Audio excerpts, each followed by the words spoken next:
Hello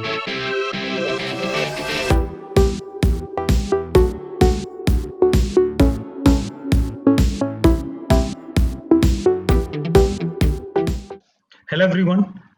Good afternoon. Yeah, I'm Ramakrishnan. As you all know, I head the B2B team.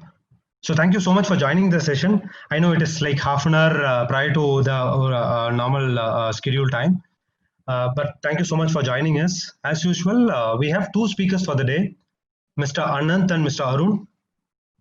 Both of them are there in the group now. So Anant will be talking about the derivatives market and Arun will share insights on the new approach called the five finger strategy for building a portfolio. So I think it's going to be a very, very interesting session and an informative one as well. So thank you so much, Anant and Arun, for joining us. Look forward to a great session.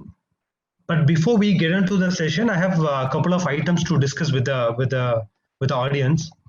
So the first item is that, as you all know, we are collecting feedbacks about the session, which helps us to plan for the future sessions. Which means please continue to share your inputs, feedbacks, something like, how do you want to have this session to be, or what is the topic that needs to be covered in the session, or for example, if you want any particular training kind of thing for a particular product, something like that, you can let us know, and we will arrange a session, arrange a meeting, arrange a discussion accordingly, which will be a win-win situation for all of us. So that is kind of a request from me. So post this session, we will send you a feedback form as we do normally. So we did a couple of times in the past. So we will share you a feedback form, which you can use to share your inputs, feedbacks, so that we can plan for the future sessions. So that is number one. The number one is about the feedback form. The second one is about the most important topic, I would say. It's about the recent announcement from SEBI. Yes, I've been getting queries from our partners like you on what should I do and what is the announcement is all about. So I thought I can use this forum to talk about it. I can give my perspective and we can take it also. So that's the reason I just want to steal a couple of minutes from Anant and Arun, so that I can probably talk about it very quickly, and then I will give the floor to both Anant and Arun. So yeah, so about this recent announcement from SEBI, I think it was on September 23rd. Yeah. So to me, according to me, at this point in time, it is an emerging situation, right? So when I say emerging situation, we seek more clarity from SEBI on this. Maybe we will get more clarity in the coming weeks, but prima facie, whatever that the news is out, whatever the learnings that we have got through these seminars and sessions that gets conducted all over the country, every now and then, is that we don't see any changes in the way our business functions. So we will continue to do what we are doing today. So there is no change in anything. So you can definitely continue to do what you're doing today. Yes, nomenclature, the name change, which is something which is going around, which we are taking to the legal side. So legal opinion is something that we are taking, and we are also connecting with experts to get their view on the overall development and everything. And obviously, we expect that SEBI will also come up with some clarifications on some of the gray areas that people have raised. So I strongly hope that there is not going to be much of a change for an MFD model type of a scenario, and we are into most like an MFD model. So I don't see any changes in the way that we do our business. So that is something that I want to share it with all of you.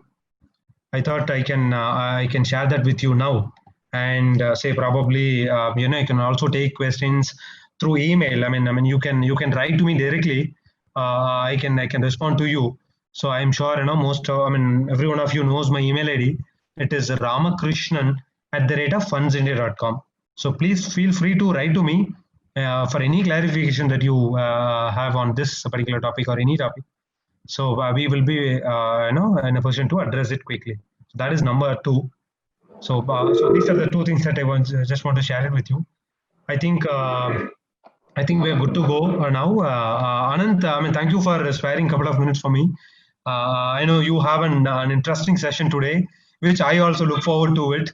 Anant, Anant, I think you can definitely take it from here. Yeah. Perfect. Thank you, Ram. Arun, can you share the PPT? Yeah, I'm sharing, Anand. Just give me a second. So in the meanwhile, I'll just try to give you a glimpse of what we are trying to cover today. I'll take around 20-25 minutes to cover a very, very vast topic. I know it is a crime to even give the basics of derivatives in 20-25 minutes, but I'll just try to brush upon the basics. Okay, perfect. So I know it's I've been saying this for the last 30 seconds. It's very, very difficult to cover even the basics of the concept, the devil called derivatives, but I'll just try to give you a glimpse of it. The first slide says derivatives WMD or WWC. As you all know, WMD is nothing but weapons of mass destruction. I would consider a lot of people call derivatives as the nukes of the financial industry. So it is very difficult. If you have control on it, you can become a giant. If you don't have control, it'll destroy you. So either it is a weapon of mass destruction or a weapon of wealth creation is what I always believe in. I've been dabbling with derivatives for almost 16 years now, since the time I joined this profession. I have had my share of ups and downs.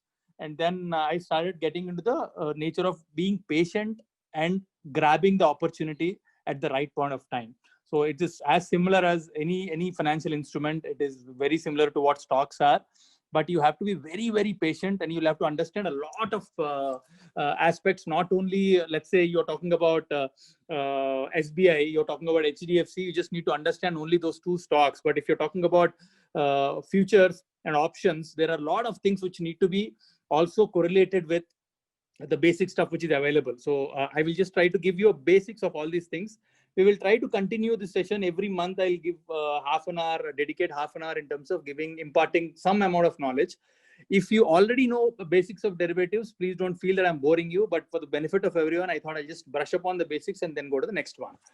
So Arun, yeah, next one, please. Okay. So now I'll just take you through the basic definition, which any layman would say. It's what is a derivative? It is derived from something as an asset. Let's say you're having an apple jam, right? So where is it derived from? Where is the jam derived from? It has got a lot of ingredients in it, but it is basically derived from apple. So apple is asset, and apple jam is a derivative out of that. So what is a derivative is? It is derived from an asset. So what that asset is? So throughout the course of this presentation, for me, I will take the example of SBI because it is easy for me to correlate with only one stock rather than just giving a glimpse of everything. So when I talk about an SBI stock, it is SBI stock, but a derivative is derived from the stock of SBI. So you know the basic asset. The underlying asset is the stock of SBI, but you are deriving the stock options and stock futures from it. What is a stock option and what is a stock future? I'll go to it. So it is the definition of derivative is you are deriving it from an asset. Just you can use this example always in your mind: apple and apple jam. Right now there are different types of derivatives. The first thing which everyone knows is futures. The second thing is options, and the third thing is swaps. So we'll not get into the swaps part of it right now because in India it is not very, very active, nor it is a very easily traded instrument. It is for the too high-tech people, or probably I would say institutions use the swaps. And we shouldn't actually think of even getting in there because the playing in swaps is to the tune of sometimes people play with 500 crores, 1,000 crores and all that stuff. So let's not get in there. So the futures and options are three different types of derivatives. The first one is future. The second one is option. Now, you all know that there is a synonymous name for derivatives, which is called as F&O. If you just go to any market player, they'll say F&O, F&O, F&O. What is F&O? F&O is nothing but future and option, right? So I will talk about what is a future, what is an option. Now, again, I will go to the apple and apple jam, right? So you have got an apple and you have made an apple jam out of it and you are using it. You have got SBI share and you want to let's say you want to buy one share of SBI. I am taking the share of SBI. Today's price is 190, but I'm just assuming it is to be 200 rupees. So you can buy one share of SBI at 200 rupees. Now, if you want to buy, if you feel that no, I think I know the prospects. There are different ways why you should take futures, why people take futures. You feel that, see, why should I only buy one share? I want to buy 100 shares because I've got 20,000 rupees with me. Okay, you buy 100 shares. Then you feel that, no, I want to buy 1,000 shares. I have 2 lakh rupees with me. I'll buy 1,000 shares. You have those 2 lakh rupees. But then you feel, why shouldn't I actually try to leverage my income, leverage my money, and try to take more positions, means try to take more shares out of the capital, the limited amount of capital which I have. So what will a human being do? I will try to see different avenues of increasing my 2 lakhs capital to 5-6 lakh rupee capital, because I'm very, very sure SBI stock will go up, right? So I will go to different avenues. First avenue is I'll try to borrow from people, and I'll pump that money to 5-6 lakh rupees and try to make money. Or I'll try to take a loan, pump that money, make money. The third option, which is where the concept of derivatives came a few decades back, was, why can't we as an organization, as a institution, give leverage on the basis of a concept called future? What is a future? Means I am buying today with the intention to sell it in the future. I'm only talking about buying right now. I'll get into the part of selling later. So I'm buying today with the intention to sell at a future date, right? So that is called as a future. Means at a future date, I am trying to take a opposite position of whatever I am taking. Now in futures, what will happen is, I will have limited amount of capital. Let's say I only have 2 lakh rupees. I can buy up to 5 lakh rupees, 6 lakh rupees, 7 lakh rupees, depending on a basic concept called margin. So sorry for reiterating on points.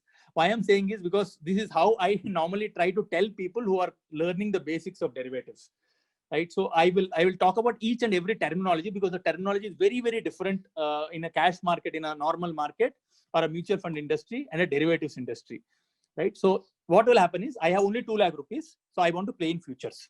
How will you play in futures? Means I want to buy more. In a layman's terms, I want to buy more, but with limited amount of capital.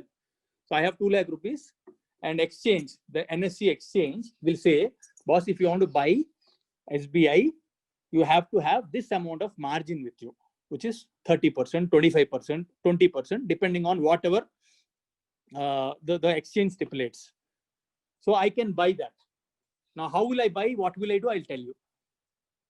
What is the date? Let's say now you are buying this share today. Today is 9th, right? 9th. Okay. So I buy this today, SBI. What is the future date when I should take a opposite position? Means when I should sell it.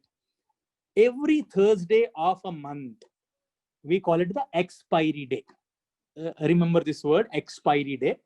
Every Thursday of a month, the stock futures, the stock options, let's not get into options, futures expire. What do you mean by expire?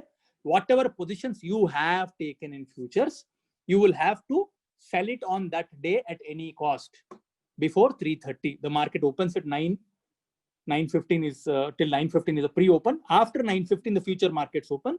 From 9:15 to 3:30 on the last Thursday, you have to at any cost take, means if you have bought it, you should sell it. That doesn't mean that you have to wait till the last Thursday. Assuming you bought it at 200 rupees today, you can sell it at 202 rupees, 203 rupees also tomorrow, or the next minute as well. Next minute as well. It is not that someone is stopping you till the last Thursday. There are things called American options, European options. I'm not going in there. I'll just talk about what is Indians, what is that we use. So you can sell it at any minute. The next second also you can get out of that. Or the maximum is the next Thursday. Now you may ask, oh, so but I want to have SBI futures for a longer time. What you can do is, we call it contract. So I have written in the slide, there is a thing called terminology. So I'm just pulling one word from there. And when I complete this, you should be aware with all the terminologies in there.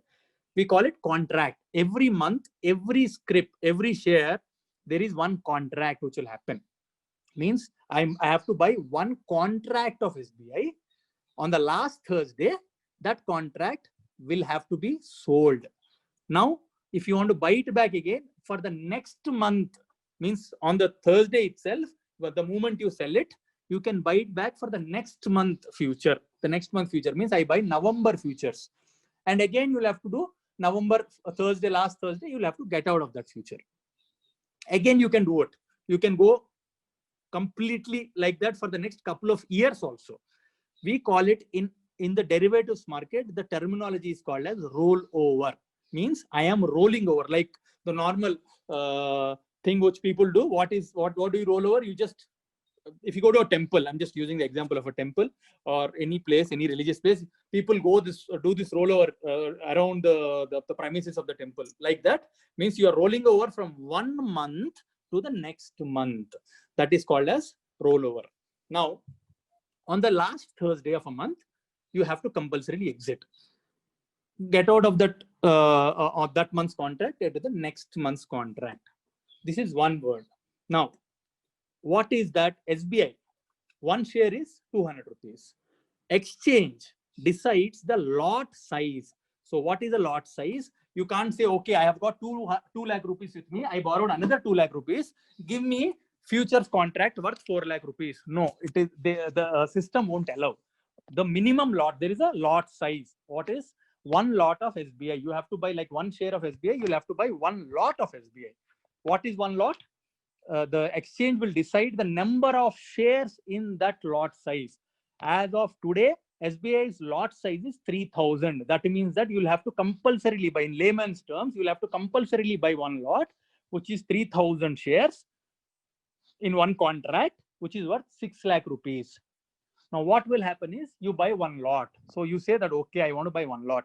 The exchange will specify the margin required for that one lot. Means the exact amount would be 300 rupees, 3,000 shares into 200 rupees, which is approximately 6 lakh rupees.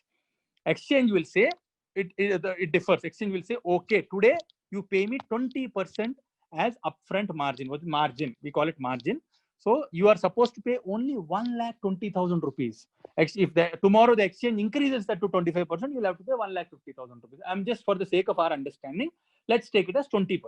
So you should only have 1,20,000 rupees with you to buy one lot of future of SBI. In an ideal scenario, you should only have if you have 1,20,000 rupees, you can only buy 600 shares. So you are buying more shares. The instrument, the derivative instrument is giving you that benefit to buy more shares. So the more quantity. You have 3,000, one lot of SBI. That one lot you can buy today, exit the next second, exit the next week, exit on the maximum of the last Thursday, and go on rolling over. Now this is the word is called as margin. Now this is futures. There is another thing, so I'll tell you about the benefits of why people get into futures. Rather than getting into the negative parts of why getting into futures, I'll tell you about the benefits of people getting into futures. I have limited amount of capital. I'm very sure about this stock. I want to buy futures with the amount of margin available, but a higher rate, so that I can buy and sell. That's one part.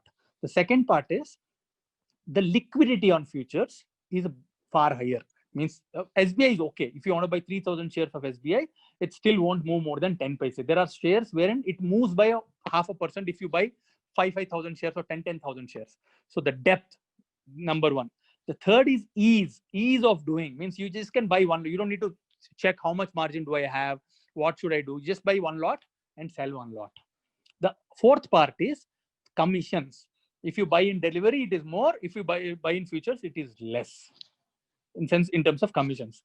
The negative part is, imagine you are thinking that SBI goes up. With only 1,20,000 rupees, you buy 600 shares, it goes up by 10 rupees, you make 6,000 rupees. But if you buy 3,000, one lot, if it goes up by 10 rupees, you make 30,000 rupees. What if it goes down? You lose 30,000 rupees rather than losing only 6,000 rupees in cash market. Because you are actually playing more, you are taking that leverage, over leverage. Right? It's as simple as that. You have an income of only 50,000 rupees, but you have got a loan of 1 lakh rupees. Right? So you're trying to take more on the guarantee that it will go up. Like you are assuming that your income will definitely go up in the next 1 year to 1.5 lakh rupees. You are taking a loan more. So that's one of the negatives of there are a lot of negatives of futures, but this is one of the negatives of futures. The other part about futures is, again, I'm not going into options yet. I'll go there. Other part about futures is, if you want to buy SBI, you can buy SBI. If you want to sell SBI, you can't do that, because in cash market, before 3:30, whatever you have sold in the market in the morning, if you don't have those shares with you, if you sold in the morning, it is considered as intraday. Before 3:30, the positions will have to be covered. Means you'll have to buy them back before 3:30. In futures, you can sell it. You don't need to have those shares with you. You can sell it on the promise that you are going to buy that back before the last Thursday. Means you assume that market is going to go down, or you assume that the stock is going to go down. You can short. We call it the short, not the long is buying, short is selling. So you go short in that script and make a quick buck when it goes down. So that is another benefit which people derive. So what people say is that I don't have shares with me, but I just want to exit. I just want to ensure that I make money because I'm sure this share will go down. So you short that share and make a quick buck. That is another benefit. Okay. Now I covered almost bits and pieces of futures. This is future stocks. Okay. There is one more thing. Now, if you want me to buy Nifty, let's say Nifty is the index which we have. If you want to buy Nifty, you can buy Nifty ETF. There are ETFs, exchange traded funds, one share, two shares, five shares of different banks and different corporates which issue, and you can buy that. But if you want to buy Nifty as a whole, you can't buy. So what you have to do is you have to only get into futures. There is an index future. What I've spoken till now is stock future. SBI, ICICI, HDFC, Reliance, Infosys, TCS. There are 350, 400 scripts. They go on moving up and down here and there as per the exchange requirements. They keep a specific market cap. Market capitalization is nothing but the number of shares into the price of that share at that particular point of time. It is called as market capitalization. And SEBI looks at the market capitalization of a particular company over a period of last 6 months' time and move in and out. Some companies will get into futures, some companies will move out of futures. So now, this is called a stock futures. Now, there is another thing called index futures, which is Nifty. I can buy Nifty futures. Means I know for sure, I'm not sure whether SBI will go up or IndusInd Bank will go up or Infosys will go up. But I'm sure Nifty will go up because I'm bullish on the Indian markets. What will you do? You have to buy the index. It is called as index futures, which is nothing but Nifty. There is another thing called as Bank Nifty also, which constitutes of around 10 scripts of banks in the Bank Nifty. So these are the two primary index futures which we have, Nifty and Bank Nifty. You can buy Nifty futures, you can buy Bank Nifty futures, and again the same thing on the last Thursday, before the last Thursday, you will have to exit. You can sell, you can buy. So you can have to do that. So that is called as index futures. So this is one index futures. There is another thing called as stock futures. Now, options, I'll give you very, very basic glimpse of options because I can't get in at this point of time. It will take a couple of probably hours or days for me to explain. There is a thing called options. What is option? Means I am taking an option or I'm giving an option that basic. I'll give you the example that I will buy this share at this price at a later point of time, or I will sell this share at this price at a later point of time. This is only the definition. I will tell you the basics. There are two options. One is a call option. There is a put option. Just remember only these two words. Don't go into definitions. What is a call option? Means I am bullish on the market. Means I am thinking the market will go up. I'll buy a call option. I am thinking the market will go down. I'll buy a put option. I'm very, very basic. This is not that simple. This is very, very dynamic subject. Probably the next session, I will take 40 minutes on only options, but I'll just tell you only the basics. If I am bullish, I'll buy a call option. If I'm bearish, I'll buy a put option. Basics of it. So there are, options, there are index options, which is like Bank Nifty and Nifty, and stock options, where in SBI. Let's just, for the sake of example, I'll say I'm bullish on SBI. From 200, I'm expecting it to go to 210 rupees, but I don't have the capital to buy either 3,000 shares, nor I have the margin of 1,20,000 rupees to buy one lot of SBI. What I'll do, I'll take a 200 rupees call of SBI. Let's say today it is trading at about 4 rupees. Example, it is trading at 4 rupees. How much do I need to pay?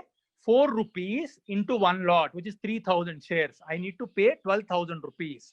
When it goes to 10 rupees, I'll make difference of 4 to 10, 6 rupees into 3,000, which is 18,000 rupees I'll make on the before the last Thursday.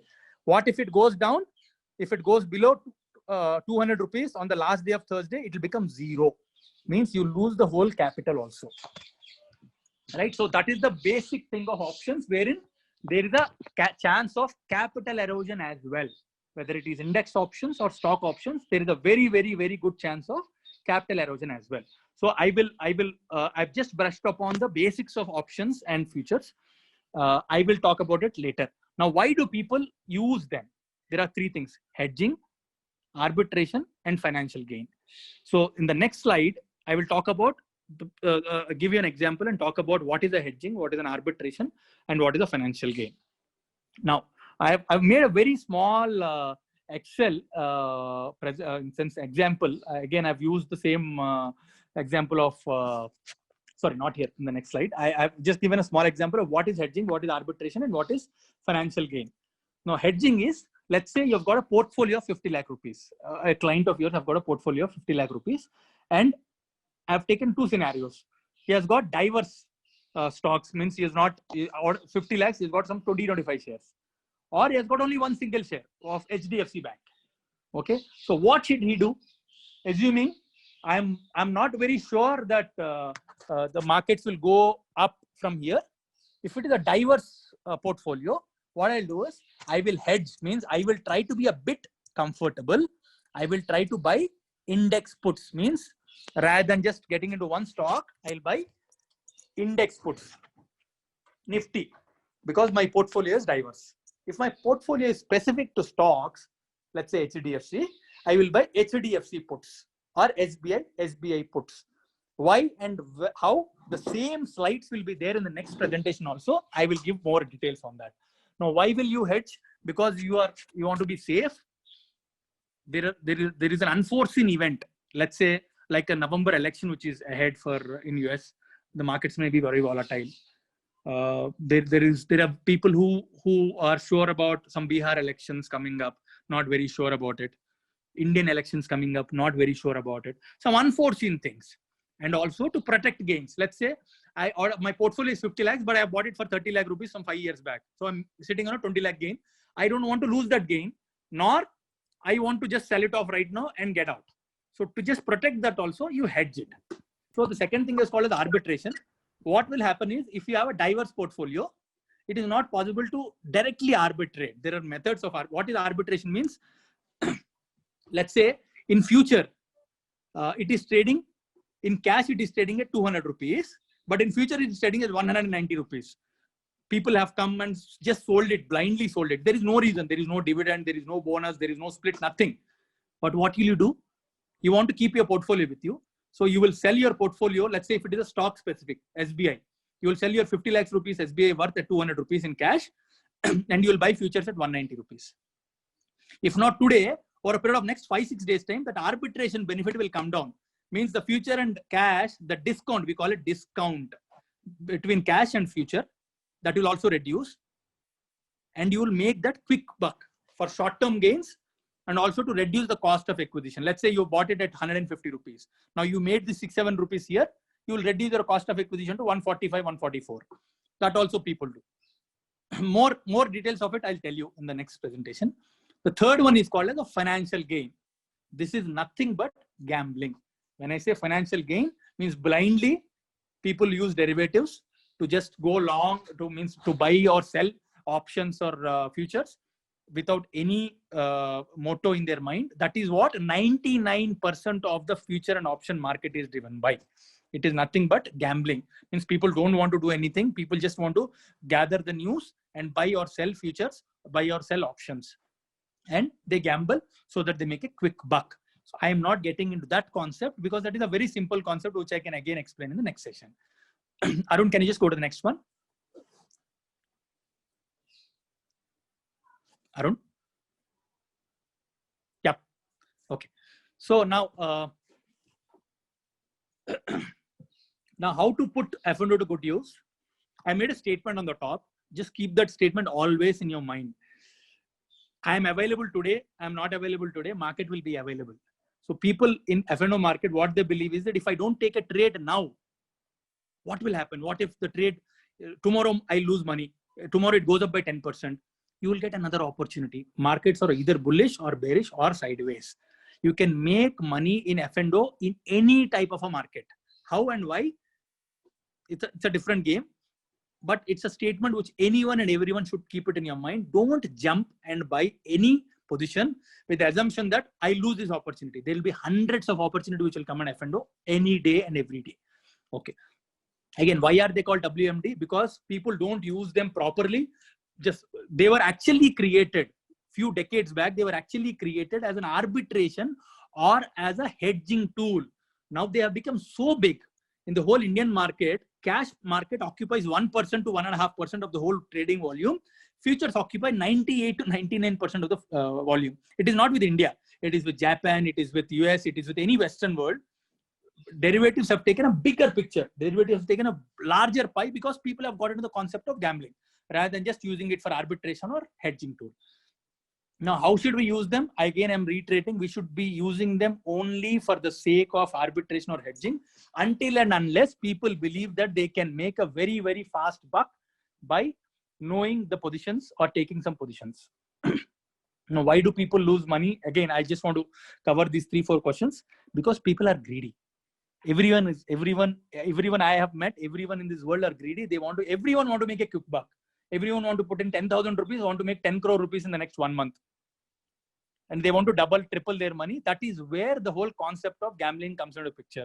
So I always tell people, derivatives is an instrument which is legalized gambling, wherein governments across the world allows you to put your hand in the other man's pocket and allow you to take that money, and everyone will cheer it because they are also making money by way of taxes, and it is a way of legally doing it.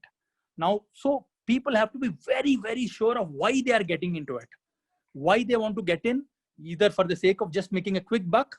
Yes, then they are like they are on their own. If they are for the sake of arbitration or hedging, they will make a killing in this instrument. They'll make a killing in this instrument because people who are there with the right motto will make money. 99% of the people who trade in F&O lose money. Who are the other 1%? People who are patient, people who understand why the derivative instruments are first of all created for, and who use it in the right sense. Okay, I'll just take a very small example, right? So let's say I have got an SBI share of 10,000 quantity, and it is worth approximately 20 lakh rupees. Now I want to hedge it. Why should I make money? I want to hedge it. I can sell calls because SBI, let's say you have taken a movement, you have seen, you have to be very careful. You have to judge how SBI's movement has been for the last 2-3 years time. The maximum it moves is 10% or 12%, except for a few specific months wherein it moves 15% wildly because of the market. So what you do? So, okay, it won't go up by more than 10%. Let's say I will sell a call 10% above. I make around 1% of it. Every month, if I go on making 1%, at the end of the year, I'll probably make around 11-12%. That's one tool. Now, SBI, I'm not very sure about the results. People have told me the results will be bad or their NPAs are rising. Or Arun just calls up and says there is some issue in the public sector undertakings, and I trust Arun a lot. And so I should hedge myself. So what do? You hedge against your market fall, hedge against your SBI fall, you buy puts. So for that, you will probably incur a 1% cost of the whole 20 lakh rupees. You probably buy puts for 20,000 or 40,000 rupees. If it goes down, you are benefited by a larger amount. If it goes up, fine, no problem. You lose that 40,000 rupees, but you will again end up making money when it goes up, right? Hedge against non-movement means the stock is not moving at all in the last 6 months time. So what do? You know that stock won't go down or go up. You either sell puts or sell calls, but I've just taken it as sell puts because you already have positions with you. So you just be safeguarding yourself and you sell puts. Now, why you sell puts or sell calls is a very, very different game altogether. This last Excel, and there are 4 other points which I will cover in the next presentation only about what is options, how do you do options, what do you do with options. So selling is not at all spoken right now. Just keep it on the top of your mind. I will brush up the whole concepts again for the next session for 5 minutes, and then take the next 30-35 minutes in terms of going a bit in depth about what is options, why do we use futures, right? So this is in crux about what is a future, what is an option, why should you use it, and more importantly, why you shouldn't use it, right? If you are not comfortable, please don't even come to the next session, because the more you get into it, if you are not having control, then you lose the whole capital, or the clients will use the whole capital. So this is as far as the whole derivatives thing is concerned. I will go to the next one. I will take another 3-4 minutes to talk about corporate fixed deposits. Completely different ball game. I was just talking about a basic thing called derivatives, which is a nuke, and a very, very docile instrument, which is very calm instrument called fixed deposits, but done by corporates. Right? I'll not take much time here. I'm sure most of you are aware. We are also streamlining our corporate fixed deposits more. In the last 2-3 months time, we have added Bajaj Finance, and we are also adding ICICI Home Finance in the next couple of days to a week. So most of them will be online corporate fixed deposits. The benefits of it, the interest rates will be a tad higher than what a bank FD will give you. There is also a short-term option available, and the lock-in period also will be very, very limited. Now, why corporate fixed deposits? For the simple reason that NBFCs want to raise money for their expansion, and they want to raise money at a lucrative rate rather than just borrowing at 12% or 13%. They try to pitch the corporate fixed deposit at a rate which is a bit better than the normal bank fixed deposit. And these are high pedigreed corporates which I'm talking about. So there are a lot of other corporates which were there in our portal a few months back. We zeroed in on only a few. There are 4 to 5 right now available. We will add only certain corporate deposits which specify our needs and which specify the basic criteria of AA plus or AAA in terms of rating. So that's one which I want to reiterate on. There is a specific head who manages this business. His name is Vemula Ram Mohan Chatterjee. He handles the IFA service part right now. He also heads the corporate fixed deposits. We will float across his mail ID in some time. There is a common mail ID also, deposits@fundsindia.com, which deposit@fundsindia.com, which also Ram will float across to you. So this is the basics of corporate fixed deposits. We will give you as many flyers as required. We will give you as much marketing material as required to push this across to clients. It is a very strong instrument. We are reiterating, I am not getting into corporates which are not good. When I say not good, if the credit rating is gone, we are just getting out of those corporates. We are not pushing it, right? So this is on the corporate fixed deposit. On the next slide, I will talk a minute about what are the rates and stuff like that. So if you just can look at it, these are the different rates. The only caveat here is Bajaj Finserv, the rates are changing this Saturday. So the rates may come down by anywhere between 50 basis points to 80 basis points. But otherwise, these are the 4 or 5 options which we have right now. ICICI Home Finance is something which we are still evaluating, but you can, of course, speak to Chatterjee. He can find a way out of getting ICICI Home Finance also for you. So this is the difference about what is a bank fixed deposit and what is a corporate fixed deposit. If we just look at it, there are a few corporates who got eliminated in the last 2-3 months time. I don't want to name them, but I have just removed them here because we are not very sure about their pedigree. So this is a product which a lot of people are gung-ho about. A lot of people want to get in because if you just look at the pedigree of Mahindra or a Bajaj or a HDFC or ICICI or PNB, they are very strong corporates. And as I'm talking, I'm just getting a message from Chatterjee that's saying that ICICI is completely through. You can go ahead and sell it as well. So we will share across the structures in terms of different tenures and the commissions in some time. We already have it, but we thought we'll just share it across with you once I speak about this. So that's all from my side. I think I have eaten few more minutes of Arun's time. I'm really sorry for it. Hope I have not rushed through on the derivatives front. Next session, I will take 35-40 minutes to explain more about what we spoke. Thank you. Thanks a lot. Arun, over to you. Arun. Thanks. Yeah, thanks, Anand. Yeah, what we can do is, in case if you have any questions, please drop it across to Ram. I will share them, share all those queries, sort all those queries on mail, because otherwise it will take a lot of time here. Thank you, Ram. Thank you, Arun. Thanks, Anand. I mean, I think that's the way. So we will collect the questions this time through, and then we can address them through email. But Anand, thank you so much for the session. So what do you, Arun? Yeah. Thanks, Ram. Just give me a second. Sure. So hi friends. Just wanted to dwell on a particular topic which is kind of stayed with me for almost 10 years. I've been trying to find a solution for that particular problem, which is nothing but how do we construct a reasonably good equity portfolio using mutual funds, which our clients can hold on to, and at the end of the day, over a slightly longer time frame, say 7 or 10 years, end up with far better returns than the benchmark. So this is something that I will be trying to address in this particular session. Now, just to start off with, what's the basic problem that all of us and both us and our clients face is a simple fact that let's look at how we normally select funds, right? So this is what I've done is I've given all the large cap funds. So there are close to around, just give me a second.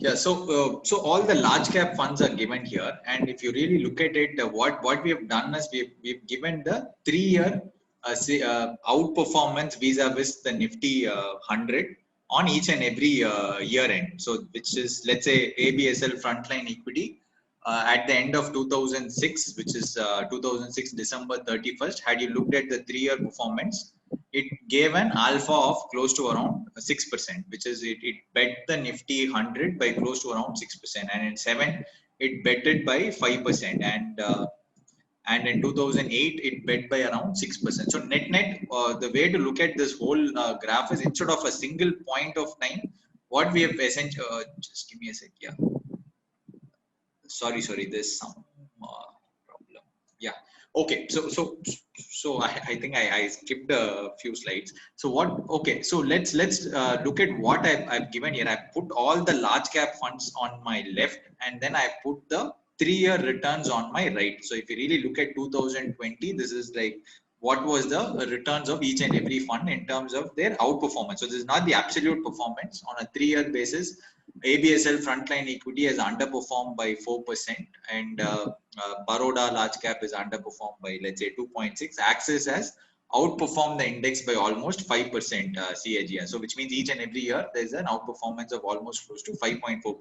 Now, if most of our clients and sometimes all of our rating process will give undue weightage to the last 3-year number. So if you really look at any large cap segment, you will find that Axis Blue Chip and Can Robeco Equity are the only funds which have given outperformance. All the other funds have underperformed. Okay, and hence the decision making would be that Axis is a super duper fund and Canara Robeco Blue Chip is a fantastic fund. So we will need to invest money into these two funds. This is normally how most of our clients will end up taking a decision. But what is really hidden is that white part in between, right? The key question to ask is that for getting this 5% outperformance in Axis and for getting the 3.5% outperformance in Canara Robeco, the real time in which we should have invested is not now, right? Because this is the last 3-year outperformance. So which means you should have gone back and invested at the end of 2017, right? Or 2016. That is when you would have got a reasonably good performance. Now, if you really go back to 2016 end, the Axis Blue Chip was underperforming the benchmark by almost 2%. And if you go back to 2017 end, it was underperforming the benchmark by close to 2%. So the real period where somebody had to invest in Axis Blue Chip in order to get this 5.5% outperformance is a period where the actual fund was dramatically underperforming the benchmark, and also it was doing really bad vis-a-vis the other funds. So let's look at ABSL frontline equity. It had beaten the Nifty by almost 4.5%. and Axis is underperforming by 2%. Now, at that point in time, obviously we didn't know the future, but let's say we were lucky, or let's say we had the foresight to exactly know what the future looked like, and we knew that Axis was going to give 5.5%, and ABSL was going to underperform by 4%. There's no way in which we would have been able to convince our clients, because simply what has happened was everybody would only see the past performance, and you see that, hey, why in the world will I invest in Axis Blue Chip, which is underperforming by 2%, vis-a-vis ABSL frontline equity, which is given an outperformance of 4.5%. So that's the real challenge when it comes to building portfolios, right? Sometimes what performs in the future is not something that is doing well currently, and what is doing well currently might underperform in the future. So what we try to look at is the consistency in performance, right? Now, anytime the fund is beaten the benchmark, you will find it in green. So instead of going deep inside into each and every line item, broadly, if you look at it, you will see that there's no fund ever which is only been in green. So there is always green followed by red and red followed by green. Okay, and good funds will have more periods of green, but the whole point of this slide is that as you see, it is not something which we made up. This is just pure proof that historically, even over a 15-year period, all funds, right? Not even a single not even a single fund has been able to escape this short-term underperformance. Now, bad funds will have a lot of reds, but good funds inevitably will end up having some bit of a red. Now, this is not just for large caps. This is the same trend you will see for mid caps. Again, this is the same trend you will see for multi caps. If you look at, this is like for a, I'm just reading.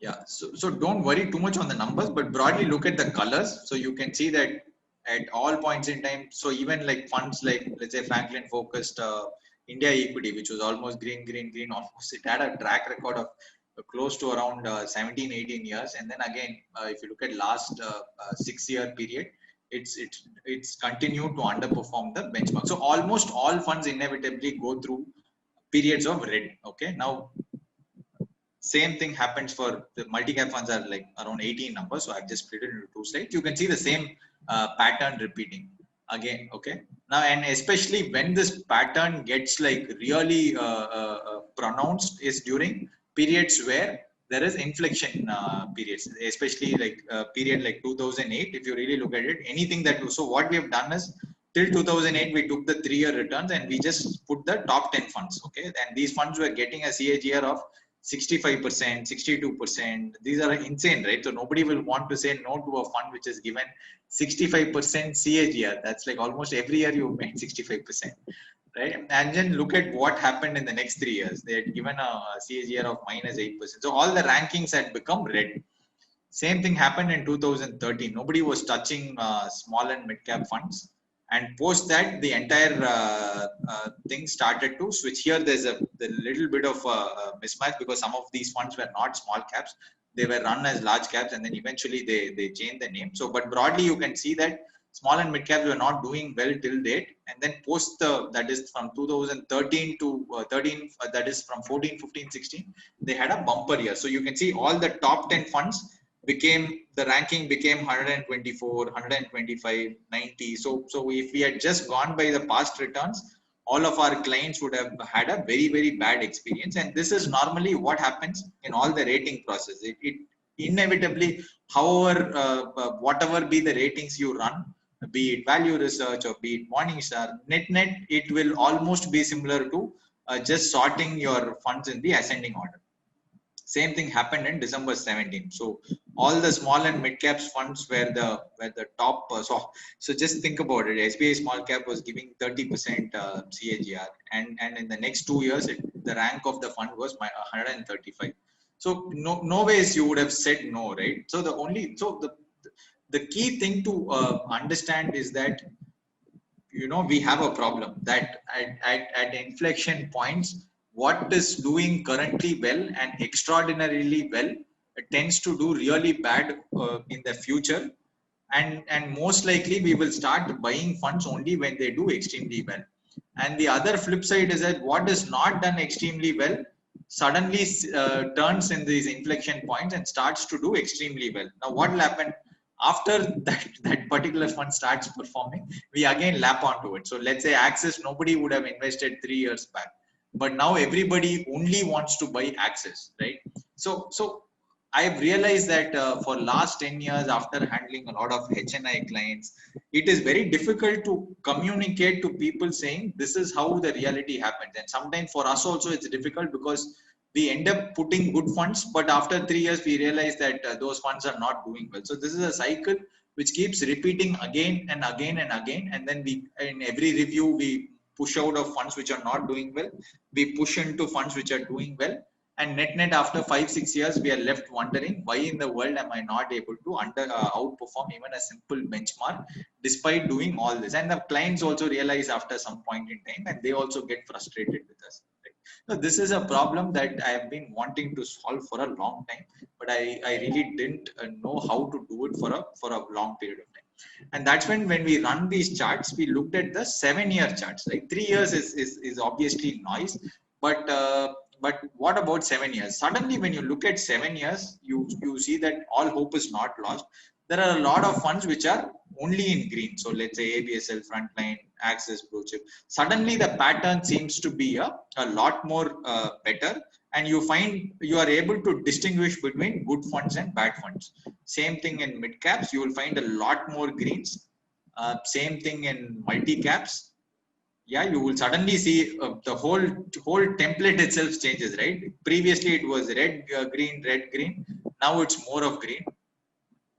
And in the next slide, again, you will see a lot of greens, right? So what this clearly showed is that if you hold on for 7 years, net you are able to outperform. But the point is, in the journey of that 7 years, there will be periods where the strategy will test you, just like what Axis did in 2016-17. Now let's say iPro is doing, and say HDFC has gone through that testing period for a long time. So all funds will eventually go through. Mire right now may be doing well, but inevitably at some point in time he will also go through. That's been the law across the world. Okay, I'm not talking only about India. And so the fundamental truth is that no investment product anywhere in the world can consistently give the highest return. And even the best of the best, let's say even Warren Buffett, he is underperformed almost 6 times in his career, and the worst underperformance he had vis-a-vis benchmark was almost 54%. Just think about it. The world's best investor had to go through a 54% underperformance, and the time it required for him to come out of it was almost 4 years. Right? So if Buffett has no other choice, which means all of our Indian fund managers will also go through the same pain points at some point in time. Okay? And again, so can these ratings predict them? The best evidence comes from the Morningstar itself, right? Morningstar itself says that our rating process does not have great predictive power. This was an article which was written in Wall Street Journal, where they looked at all Morningstar previous ratings and were they able to predict future returns. And even Morningstar did a retort against it, but fundamentally they couldn't prove that all our ratings work really well. So whatever I showed you is a problem which all ratings will also end up having, because they are net inevitably they try to capture the last 3-year or 5-year performance in different formats. They do a lot of number juggling around it, but net if you really you put the returns in ascending order and you check the ratings, there will be a very, very high correlation. Okay. Now the problem for us is very simple. Now we know this is there. A lot of us must have intuitively realized this at some point in time, and that's how I realized it. After, let's say, it took me almost 6-7 years to figure that, because every time I used to run these fund selection process religiously, and then finally I figure out that why is this finally not ending up into returns in my clients' portfolios, right? And then when I came to Funds India, that's when we ran all the numbers for this, and then it was super evident that was if this is the reality. So my intuition was matching with the data, and that's exactly what I showed, right? So this is nothing that our intuition is right, basically. I'm sure all of you would have got this at some point in time. So we have hard-coded data which proves that this is the case. Now, how do we solve for this? Now, if I want to sell Axis Mutual Fund to my client, let's say 3 years back, how in the world can I do it? Because he will obviously say it is underperforming. Why will I do it, right? So that is when, and we also know that over a 7-year period, it works well. So we have kind of reached a workaround for that, and which is what I wanted to share with you today. Okay. So what we did was we looked at globally. Okay. What type of strategies give outperformance vis-a-vis benchmark over long run? So first is, let's start with evidence, okay, because then only we can build any strategy. So we found that there were 3 strategies. One is if you buy mid and small caps, and 2 is if you buy value as a theme, and 3 is if you buy quality, which is nothing but profitability. All these have given 2 to 3% outperformance over the long run. It happened in US, it happened in international stocks, it happened in emerging market stocks, and this is like very, very long term, right? From 1928 they've tested for US, from 1970 they've tested for international stocks, from 1989 they've tested for emerging stocks. This is like superb. I mean, this is like proven, and a lot of academics have done results, and there's even a firm in US which is called Dimensional. It's just like how we have mutual fund. It's called Dimensional Advisors, and they run strategies, just purely quant strategies based on what they have found out. And the point is, for 20 years they have been successful in replicating this strategy. So they have no fund manager. They just did a pure scientific thing based on value, based on quality, and based on size, which is small and mid cap, and they found that it really gives a huge outperformance over the longer run. So that is a proven concept. The other thing we also realized is that we also require some bit of global diversification, because there might be long periods where India might not do well, like what happened 10 years in the last 10 years. But if you really go back 10 years back, between 2000 and 2010, nobody wanted to touch global equities because India was just hitting the ball out of the park, and we were beating all global equity markets left, right, center. So these are decadal shifts, but the point is, none of us know exactly when this will shift and which country will take the next mantle. So overall, the idea that we thought was, again, as I told you, there are few things, that is quality works, value works, and size works. There is momentum and yield, dividend yield, which is worked globally, but somehow in Indian context they were not working well, and we do not have too many options. Low volatility also works, which is why we have a product called FISG. So broadly, now we've realized that there are a lot of things which work, which is global investing works, but all over long periods of time. Value works, quality works, and small and mid cap works. And maybe in Indian, there's one more version called GARP, where they basically combine value and growth in a very weird way. But that's a strategy where most of the fund managers do. But the problem with all these is, while they work over long runs, but they will go through intermittent periods. Now, what is the problem with our fund selection is that at all points in time, when you start running based on ratings or based on past performance, you end up latching on to one particular style when it is already done well. Okay, so right now it is quality and global. So what will happen is, we will end up with portfolios which are predominantly putting in quality style and global style without us realizing it. After 3 years, what will happen when quality and global go through their down phases, and let's say the value and mid and small cap start doing well, we will remain underexposed. And because they've already started to do well, we will lap onto them and they will underperform. So what happens over a cycle, we've realized that all of us end up underperforming the benchmark, though it was never the intent to start with. So there are two ways to do this. One, we try to get it right, saying that next 3 years, what will do well? Now I can say value might do well, small and mid cap might do well, but the client obviously won't listen to me because they are like, hey, this is like doing really like a shitty job in the last 3 years, 5 years. Why in the world will I put? So I've realized that taking all these dramatic calls might not work from a behavioral perspective, because it really takes sometimes it takes much longer than what is required or what can can keep us in the job, right? I am not a Prashant Singh to run a value and despite all the underperformance stay put, right? At some point in time he will be proven right, but the point is, if I am not proven right for 5 years, I'll be out of my job, and so will be the case with any of you. We will all be fired, right? So the whole point of trying to get it right is too difficult behaviorally. So what we essentially do, our thought process is that let's do less mistakes, okay? Which means like we won't try to take dramatic views, but we will go by historical evidence and we will try to make less mistakes. Now, what is less mistakes? Simple, that all these 5 styles have done really well: quality, value, growth at reasonable price, mid and small cap, global. So I know they will do well over a 10-year time frame, but which time frame what will do well, I don't know. So what if I simply combine all of them together?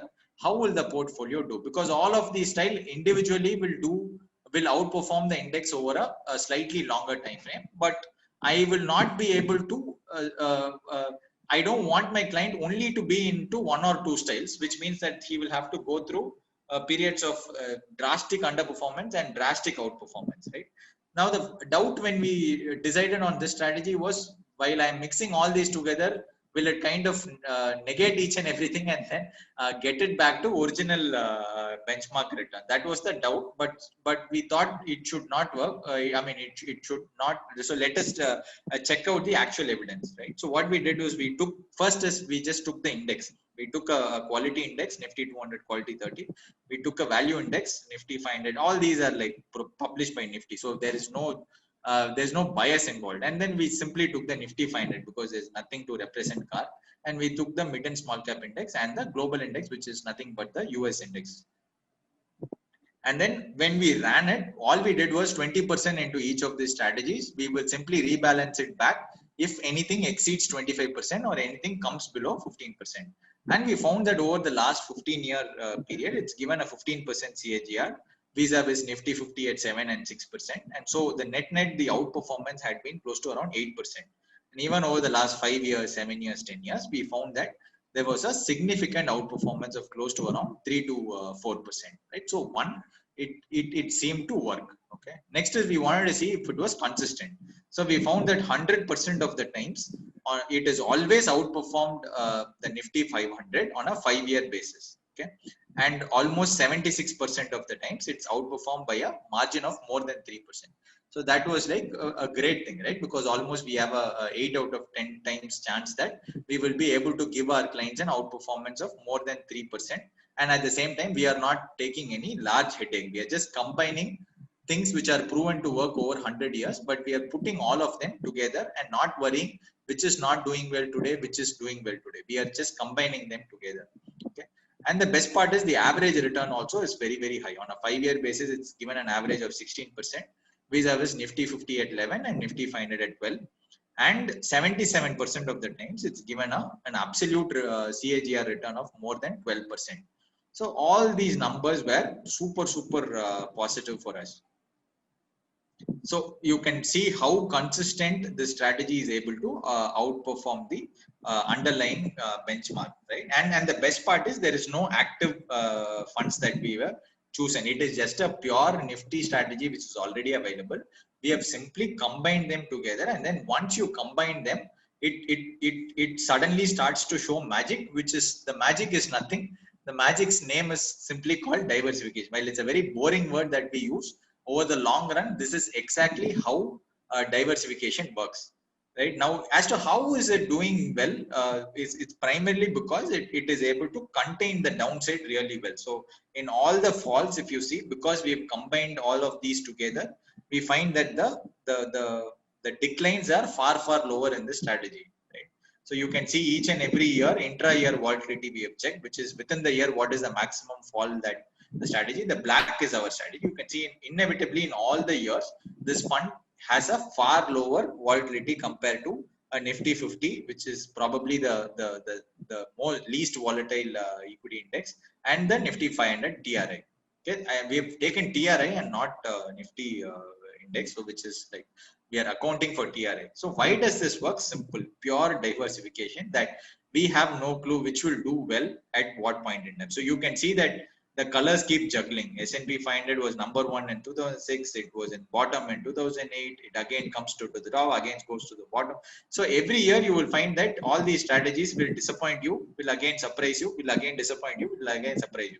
But if you do a combination of these, you will find that you will always be somewhere in the mid path, as you see in the white line. So this is precisely why this particular strategy works. Now we said, okay, let's try with active funds instead of passive. So we put Axis long-term equity for quality. We took, so these are based on our own recommendations that we give it to our clients. You can take your own funds and also try it out, but this works really well when you do active funds. Active funds, it's given an outperformance of almost close to 5 to 8% in the last 5 to 10 years. So this is the first thing. And then consistency, it's almost like 96% of the times you got an outperformance of more than 3%, and 80% of the times you got an outperformance of more than 5% alpha. Okay, I'm talking alpha, not even like the alpha of 5% is phenomenal, right? So so this was working really well, and average returns jumped to 19% vis-a-vis 11 and 12 for the index, and about 12%, 88% of the times it's given about 12%, and 83% of the times it gave above 15% on a 5-year rolling returns. Now, obviously, these are based on our funds, so there might be some bias involved in it. But the key proof for us was coming from the pure passive, where there's absolutely no bias involved. This will again, it will primarily be dependent on how good your fund selection happens and whether you're able to stick through it. Same thing, returns during falls, it's far lower than what happened in Nifty 50 or Nifty 500. Same thing, black lines far lower. This is intra-year volatility. The reason why it works brilliantly is that you can see that there's hardly any overlap across the funds, which is like truest diversification that you can give to your clients. Why does it work? Simple, right? Axis long term in 2010 is number one. Next year it's in the mid. 2012 it's in the bottom. Again 2016 is in the bottom. So the whole point is none of these funds will always perform. But the point is, once you combine and you tell your clients that that's the way it is designed, that every year you will have 2 or 3 superstars and you will have 2 or 3 funds which will disappoint you. But the whole point is those 2 or 3 will keep rotating. So net, you will have far lower volatility than a large cap fund.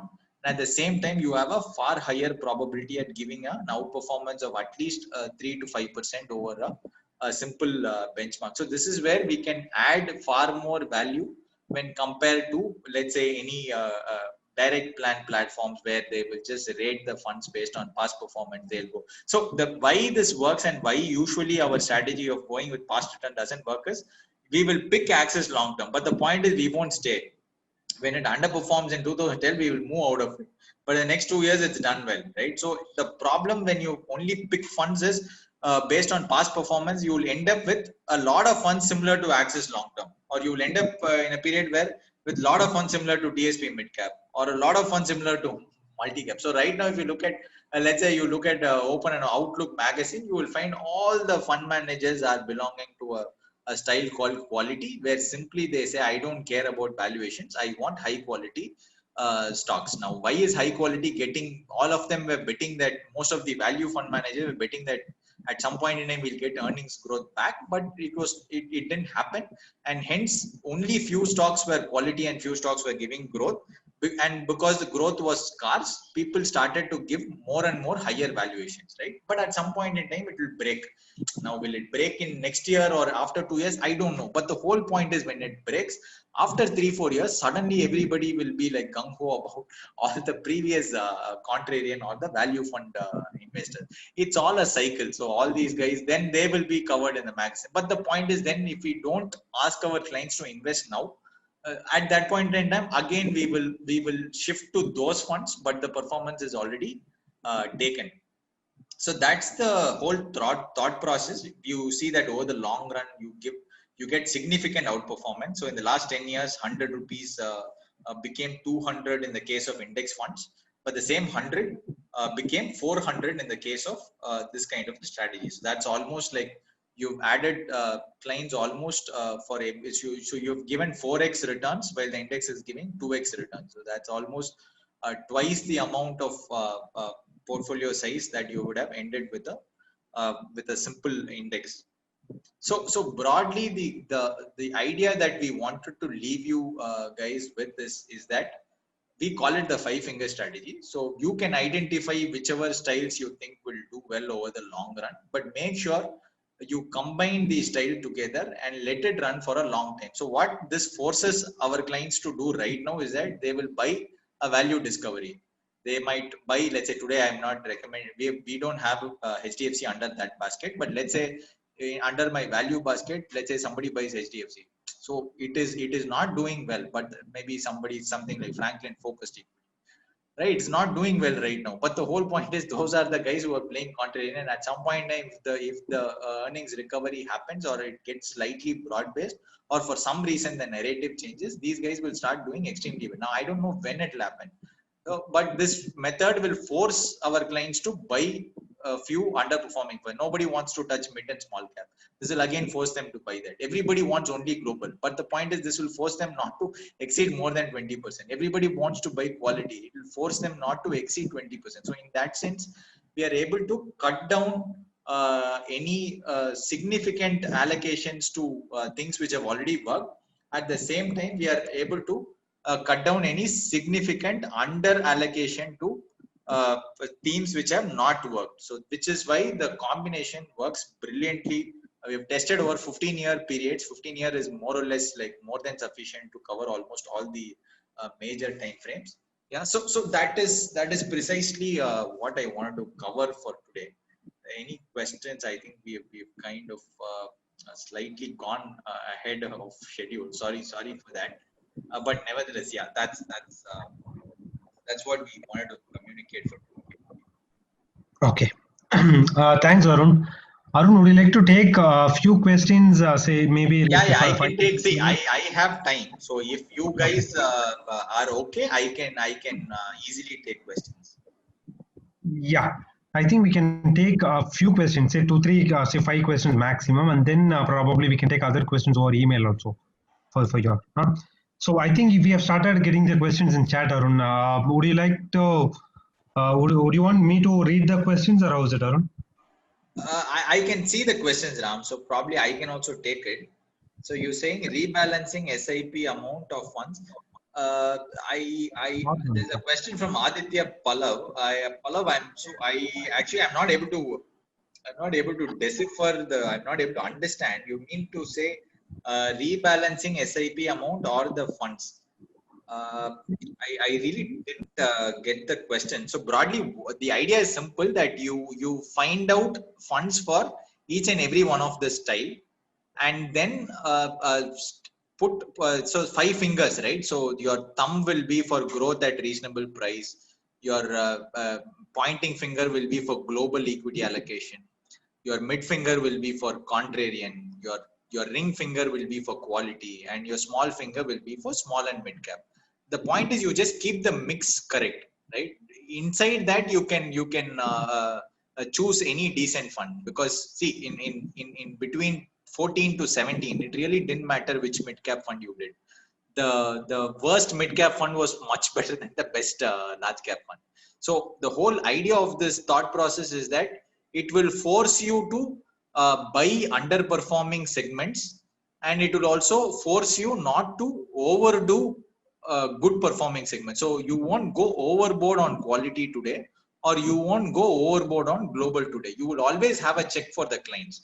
Otherwise, you won't be able to buy, let's say, an iPro or let's say HDFC or anybody who's trying the contrarian, right? Because see, inevitably these things change. Because it's not that these guys are fools, right? Because they built track records over 10, 15 years. That was something which worked at that juncture. And narratives keep changing. That is what I've realized in 10 years. You don't know when the narratives change. But all those who are in magazine covers today, after 4 years, you will find that it will be a new set each and every time. So we wanted to solve for that once and for all for our clients. So for us also, we are able to give good outperformance over the long run. At the same time, clients can also intuitively understand where we are coming from. Yeah, we have a note on this, so we will share with you a note on this strategy, Ramnath. If value outperformance and goes beyond 25%, yeah. So what we will do is if goes above 25%, then you rebalance it back to 20%. So what will happen is, if when you're running this strategy, you will eventually find that maybe if you ran the strategy for last 5 years, 6 years, you will find that a lot of times the quality might go beyond 25 because it's doing extremely well. Global might have done beyond 25. So at that point in time, you rebalance it back to value or any, because another segment which is not doing well, it might be the mid and small cap or the value segment, that will underperform, right? So you can easily rebalance it back to 20%.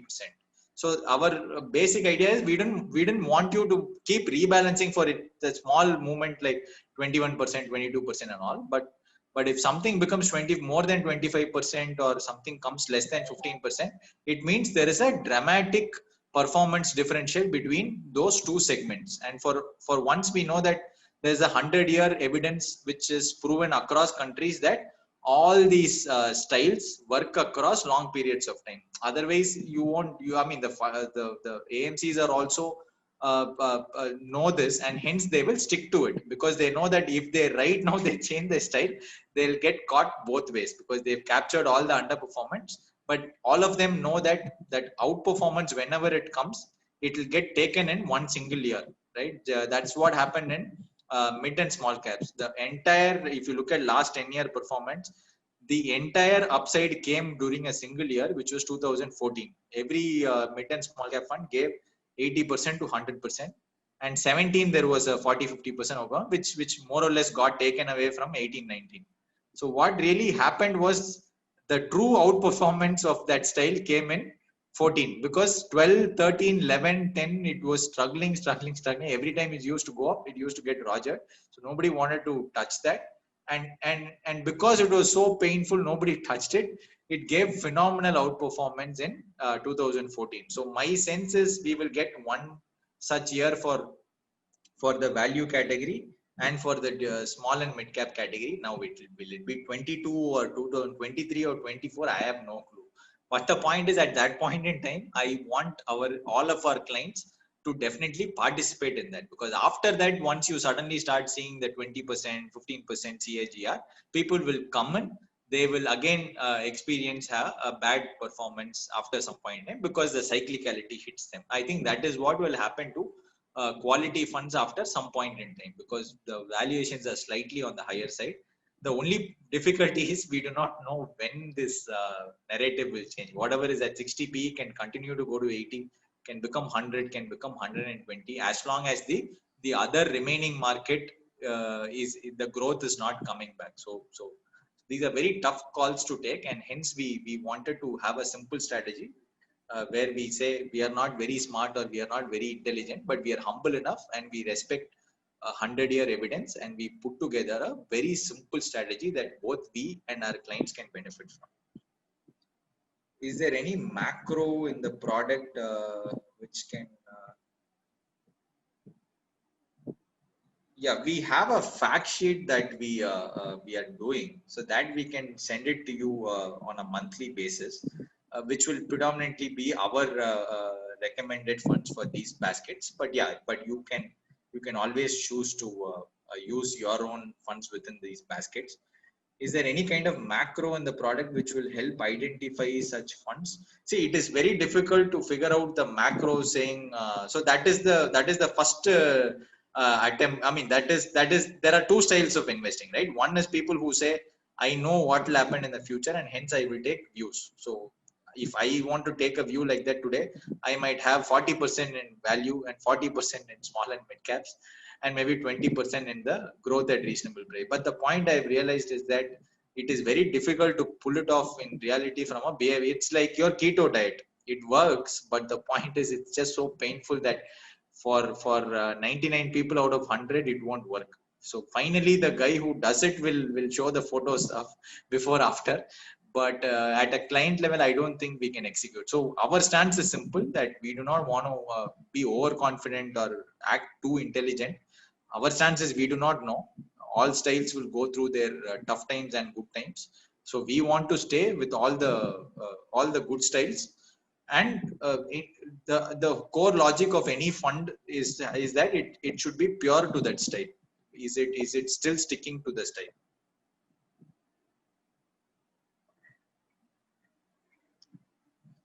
Hand holding clients, yeah, you need to hand hold the, obviously, because it's not, it will definitely ask the clients to not overdo things which are doing well, and it will force them to buy something which is not doing, I mean, not overdo doing something which is doing extremely well, and not completely avoid something which is not doing well at this juncture.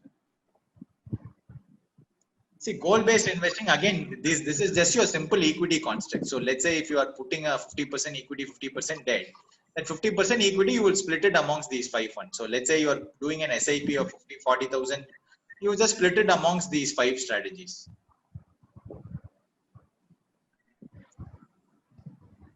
So that like all points in time, the client will have a, so the key point is not to look at individual fund level when you're running the strategy.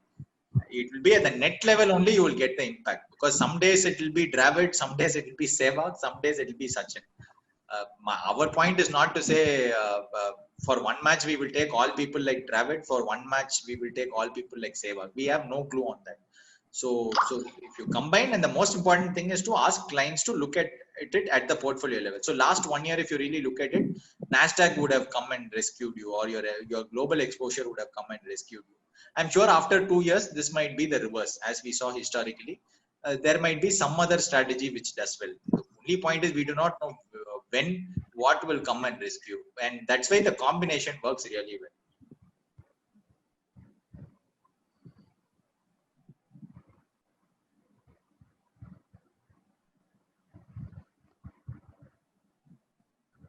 See, value will do well on a long term. See, all these styles have done well on the long run. It's just that every style will go through its underperformance period. Now, value is globally and domestically, it's gone through a slightly longer period of underperformance. Usually, it's not gone to this extent. So we do not know when it will turn. So which is why to the other way, where if we say, let's say I wait till value outperforms and I only put it in quality funds, right? So you might put it in Axis, you might put it in there's a DSP equity fund which is again quality, or UTI equity fund. All these funds which are doing well at this juncture mostly will have a high quality tilt. The problem is at some point in time, whenever the tide turns, your entire portfolio will go for a toss. So, and most likely you would have entered only after seeing the past performance, because 3 years back none of these funds were doing well. So that's the irony. You saw Axis, right? 3 years back only was the time to enter, but that point it was underperforming. Name any fund, it was underperforming. But the good part about Axis was they stuck to their style. So they understood that if I don't go through the underperformance, I won't get the outperformance back. So our problem is that we only chase outperformance, and hence we end up with we miss out the actual that 1 year kicker, which is very, very critical for any fund for a 5-6 year period. So which is why we are combining it together, so that for a client it is not too painful, and at the same time it's get hidden, and always there are 2 or 3 funds rescuing your.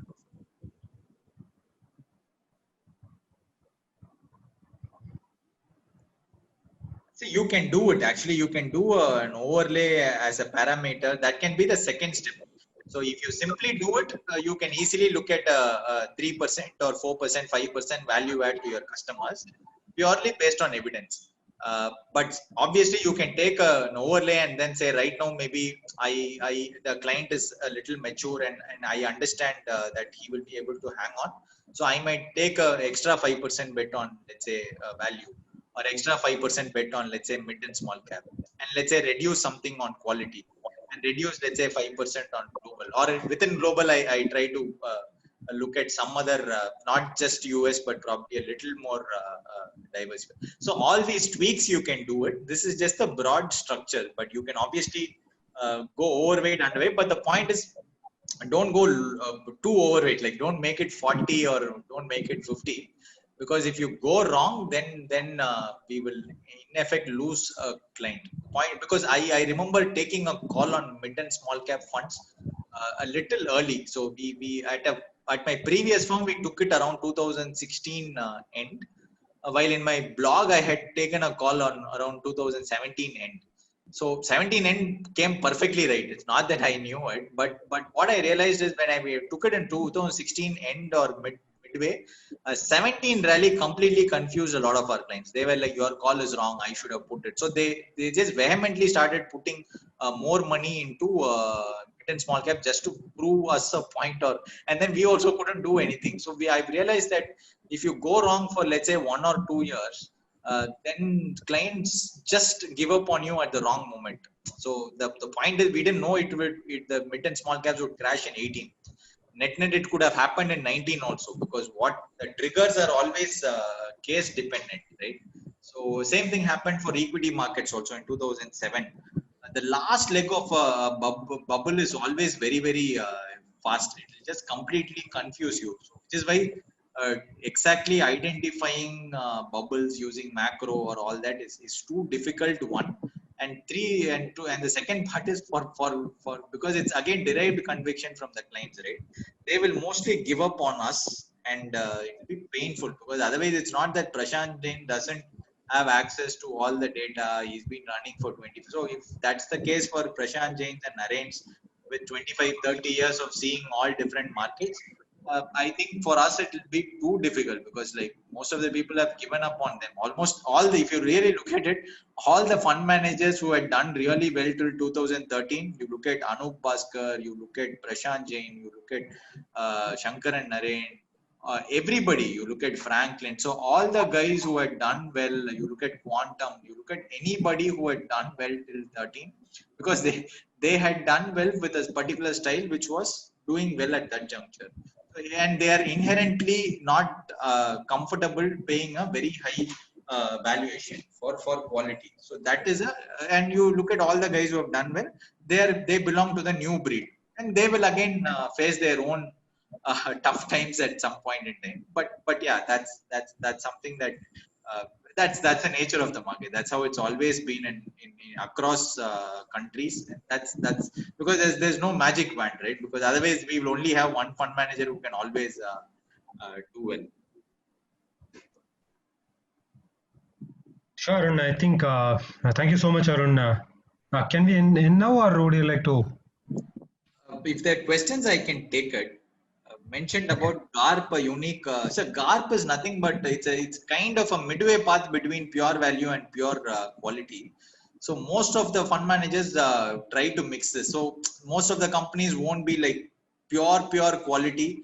It'll have a lot of cyclical stocks. So where there is growth, and they say that it is available at a reasonable. So if you look at the period between 2003 to 7, the companies which did really well were not the best of the best quality, but everybody had growth because they were borrowing, all the infra companies, all the metal companies. So these are companies which now nobody will accept them as quality, but at that point in time those companies, so FMCG, pharma, none of them were doing well. So anybody who really see, the problem was in 2003 to 7 there was no quality fund manager at all, and hence we don't know that they underperformed. If at all somebody, if at all Axis was running, so for that decade he would have been the worst performer ever. So he would have been the Prashant Jains of that decade, because only the style called growth at reasonable price, where the infrastructure, metals, and all cyclicals which were leveraging and which were showing amazing growth.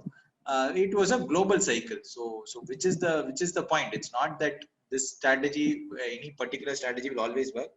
The point is why fund manager are not able to shift strategies is it's more like an inherent core philosophy thing. It's more like religion. I can't suddenly become Christian one day. I can't suddenly become Hindu one day. I can't suddenly become Muslim one day, because your that belief system has evolved over a long period of time. So if you talk to Naren, he'll say, the moment it crosses 50 times PE, somehow I feel very uncomfortable. I'm not able to do it. But maybe for somebody from Axis, they're not worried about PE. They're like, I want highest quality. As long as the funds, as long as the company is doing. So there's somebody called Marcellus who's again on a similar philosophy. So all these guys will come, but the pattern to notice is you need to find out who's there on the magazine cover, who's getting most popular. that is where the next bubble is most likely getting built. Now, when the bubble will break or whether it's a bull, it's converted into bubble and all, it's too difficult for me to figure out. But I sense that over the next 3, 4, 5 years, you will find that the quality fund managers at some point in time will have their own difficulties, because it's it's getting too popular at this juncture. See, momentum under the cover of GARP, you can also say momentum is like, see, right now maybe quality is at momentum. So momentum is like anything that does well at that juncture. So GARP is, as I told you, it's more like growth. You need to get the earnings number high, whether it's coming through a high quality company or a bad quality company, they don't matter. As long as if let's say I get 20% earnings growth in, let's say, any cyclical or a metal company, but it's available at 15 times PE, they'll go for it. They won't be like, has the company given me ROC of above 20% in the last 10 years? Does it have a great management? So all those will take a slight compromise. That's more of GARP, and they will have little bit of value. They'll have little bit of quality. GARP is basically like you mix everything together. That's more like what Mirae does is more like a GARP kind of strategy. They try to evaluate the earnings growth. They just want to, they play on the delta of earnings growth. They try to bunch in a set of stocks which will give them good earnings growth, and they'll build some bit of value. So they are neither here nor, which is why they've been able to be very, very consistent across their funds. They've cracked that getting the earnings delta right. And usually what happens is when these funds become very large in size, their adaptability starts to go down. So Mirae also at some size, they will start, then they have to start becoming a little more pure to the original philosophy. That's when they suddenly start underperforming. Not that their style is not working. Then the style's vagaries come. When they're at 2,000 crores or 3,000 crores, they'll quickly shift. They'll have some bit of value when it's doing. So it's easier to move a 2,000, 3,000 crore fund. But at a 10,000, 15,000 crore fund, you are forced to become a true, whatever is your philosophy, you're forced to become a true quality fund, or you're forced to become a true value fund. So which is why we've noticed the pattern that as size grows, the funds become truer to their philosophy, and hence they will go through the cyclicality of their philosophy. Any views on global advantage fund, which has a global advantage fund purely from a cost wise only? I had a problem, because otherwise I think as a structure it's a simple way to play global, because they will keep buying. I think they will compulsorily buy 25 to 30% in US, and then Naren will take a call on. Just knowing Naren, he will usually buy countries which are not doing, which are usually won't be like in the top favored lot. So he will have China, he'll have Japan. The only problem with that structure is it becomes too expensive. See, globally, usually in global context, it's easier to buy an index fund, because it's almost proven that 95% of active funds are underperformed. When you're doing a construct like this, as it is, you're paying a higher cost for an active structure. On top of it, you are paying one more layer of cost. So under the regular, if you do it, net, your performance won't be great. So I think a lot more offerings will come over the next 1 to 2 years. But my broad advice or suggestion would be that preferably stick to the indices, right? It's the passive construct on the global front, because there is too much of evidence pointing towards passive, and it's a lot easier for us to we don't have a headache of defending the fund manager. As it is, we all know what all problems we face by defending an Indian fund manager whom, like, we know, and we are able to hear him out on the media here. To track, let's say, a Chinese active fund manager or a US active fund manager might become really difficult. But I think we will get a lot more interesting offerings. Right now, I have not found any great offering.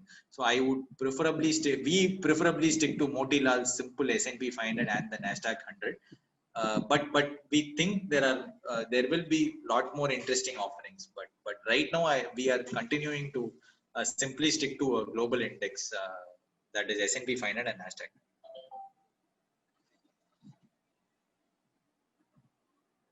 we've looked at global small cap fund principles, global small cap fund, but it's not done great. It's compared to its own index, it's underperformed over the long run. So we had evaluated it some 3-4 months back. Somehow there was we didn't find too much of merit because it was just not able. That's the basic rate. It has to beat its own benchmark. So compared to, let's say, the but small caps is a good theme, but somehow because that fund is not beaten its benchmark, we didn't have the conviction to go ahead.